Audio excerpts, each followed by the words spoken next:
वैसे तो मनुष्य जीवन भी जो है अपने आप में बहुत बड़ी महिमा गाई है शास्त्रों ने कि मानव होना अपने आप में एक उपलब्धि है। उस मानव में फिर आप सनातन धर्म की ओर आए हैं तो ये उसमें एक बहुत बड़ी उपलब्धि है।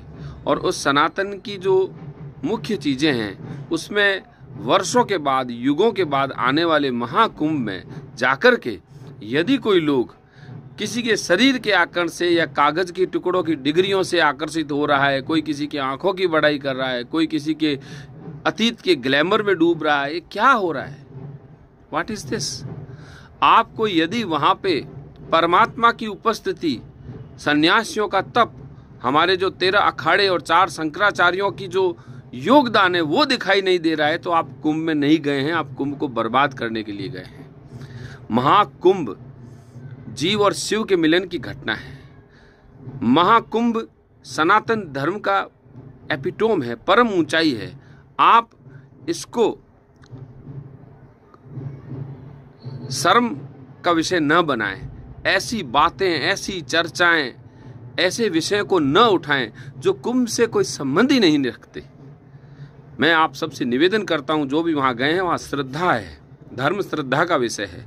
तो वहाँ अगर आपके भीतर श्रद्धा नहीं है, आपको बाहरी आकर्षण, बाहरी चीज़ें खींच रही हैं, तो आप अपनी पात्रता को अर्जित करें, पहले पात्र बने और फिर महाकुंभ में जाएं। इस विषय में और भी मैं उद्गार है वो अभिव्यक्त करूँगा। मेरा व्यक्तिगत किसी से कोई भी विरोध नहीं है, लेकिन यह बात विचलित करने वाली है कि सोशल मीडिया में और सोशल मीडिया स्ट्रीम में बहुत कुछ अनर्गल, जिनका महाकुंभ में और सनातन से कोई संबंध ही नहीं है, आप उन चीज़ों को, ये तो कोई व्यक्ति यदि सन्यासी बना है, क्यों बना है? सिर्फ परमात्मा को जानने के लिए।